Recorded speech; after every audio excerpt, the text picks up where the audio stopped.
Coach, a little bit about your lineup this evening. Well, Andy's in. Same 6 Ds. I have Clayson do the warm-up. Yoki Paka, said it the right way. He just came in this morning, so by the time he needs to figure out how we do things. And the other 3 guys yesterday had a practice, had the day to go over video, see our systems, and where he hasn't had much of the information we need to give him, before we can even think of playing him. And then with the forwards, obviously we're going with Dito's out. Neil is going to be out for a few weeks, so we know that. He was sick this morning, so that's why he wasn't on the ice. Great to see McArthur practice. Bobby's practicing, but obviously they're not in the lineup. Yeah, that's about it. You want to know my lines too, right? Is what we saw this morning? Yeah. You might be going with? Yeah. What you saw this morning is what we're going for. Yeah. Smitty was supposed to play with Brass and Stone, but Turris's finger he got hurt a few games ago, and it's tougher for him to take faceoffs. So that's why Smitty's going to play there and take the faceoffs.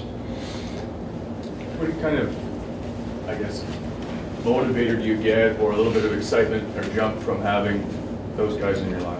It is very exciting. It's exciting because it's not just bodies in the lineup. It's really things that we needed. We really wanted to improve the speed in our third and fourth line.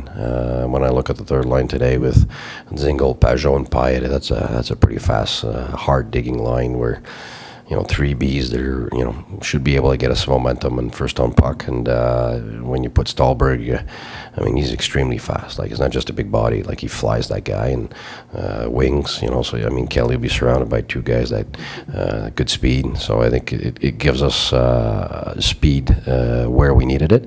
And Burrows and Stahlberg coming in, they're 2 guys that go to the net and they screen and they battle there. And so that adds to what we're trying to do with the team now. So we need more of that. For instance, in Tampa, the first period we were outstanding. The shots were 15-8. Should have been 2-3-0. Their goalie was outstanding. But when you look at the game, the goalie saw everything. And so that's when we play great. We see our guys in front of the goaltender, fronting shots, screening, battling, and when we don't do that, we don't win games. So we needed to add that to our lineup, and Burrow's outstanding at that, and Stahlberg also. So especially in the absence of Bobby, Bobby is one of the best, probably the best screen we have, and he gets no points, but presence on a lot of the goals this year, just because he was the one screening the goaltender and taking the goalie's eyes away. So we wanted to make sure that we compensated for Bobby missing for a few other weeks still. But it just gives our team more tools to get our players in. So it is exciting. But the part right now, the difficult part is the gelling part. Now you got different parts, but you got to fit them. They got to understand how we play, and by the time they figure it out and be comfortable with how we play and less thinking for them. And of course, it's going to take a few games, but it doesn't mean we're not going to win. But it means that it's a process to get those guys to really feel like they get what we're doing without hesitation. And that's my challenge. That's the coach's challenge to help that and accelerate the process. I think you said at the beginning of the year it takes like 6 weeks to kind of figure out the system or whatnot. So how many weeks do they have?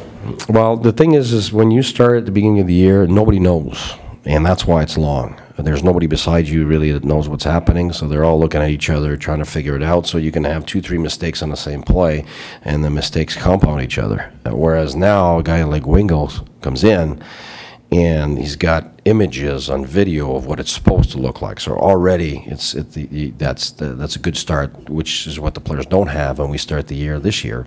Then everybody else besides them knows what they're doing, so the questions are asked, you get the right answers, so the process is very much accelerated. But then there is the time on ice where they need to really do things in fractions of seconds, and that takes a bit of time, but the process is much faster. You look at Wingles, it took him I'd say a week and a half, 2 weeks really to, and he still sometimes will will hesitate here and there, but not to the extent where it just suffocates him and he's not really playing the game. So and Burrows is extremely smart. Like, that's actually one of his strengths. He picks up stuff really fast, and that's why he was one of top leaders there in Vancouver, and so you could see it here. He picks up everything really quick. So you have to tell him once, and then it's built in. So and Stahlbrook's got a lot of experience too. I mean, he's been everywhere. He's won the cup. So I mean, those guys should catch on pretty fast.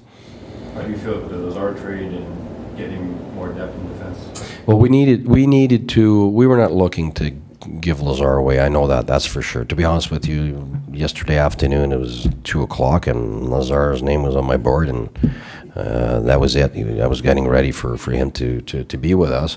But I know that we were looking for an extra D because now you want to have 8 Ds before you start taking your American leaguers, and to make the playoffs it's going to be tough. And if you make the playoffs, I've seen it, like the defensemen, they fall like flies, and you got to have depth and guys who have NHL experience, because you throw a guy from the American League that's not really played NHL games, it's way too much to ask. And so we were looking for a defenseman that would add to our depth with NHL experience, and this guy's got 147 games.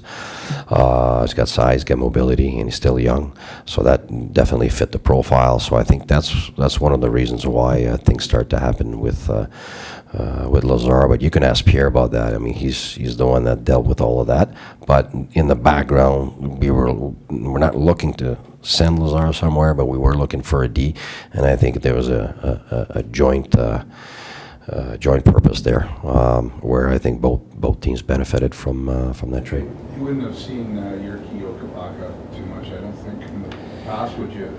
Well, this is the way it happens. You're sitting in the office and you're ready for whatever information you get. So yesterday we were looking at a lot of guys, because then, oh, this guy might be available. What about this guy? Compare this guy to that guy. So you got the whole staff on our side, hockey-wise, looking at guys, and you got to do fast. And you got the management side of the hockey scouts, Pierre, Randy, Mr. Murray, and Alfie, and they're going through the possibilities, and then we're going back and forth and just trying to make sure which options we like better and which options look better from a scouting perspective, and then you come to sort of a consensus, and that's what happened. So at the last second, oh, this guy's available, let's go, let's get all his shifts from X number of games, and let's see what he looks like, and the scouts have already got a very detailed information sheet about them, and their view on him,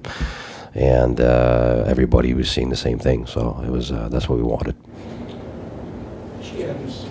GMs often say that they want to send a message to their team when they make moves at the deadline. Was the message received in the last 72 hours? Oh yeah, a lot of players said, it's the first time they see that there's a big push now. It wasn't just one player; it was different additions, and I think the owner, GM, and everybody involved at the management level have shown to the players, and I think from the beginning, you look at the condo. I mean, right away, the minute we saw in trouble, it wasn't okay. We're going to try to live through it. No, we're going to do something right now. So Pierre did an unbelievable job, I think, this summer with condo after, and then managing after, trying to figure out exactly what we need. It's easy to say, okay, we need this, we need that, and give a shopping list, but to actually be able to go and fill those holes is extremely difficult. So yeah, I was quite impressed by what Pierre and his staff have been doing, and now it's our turn to make it gel. But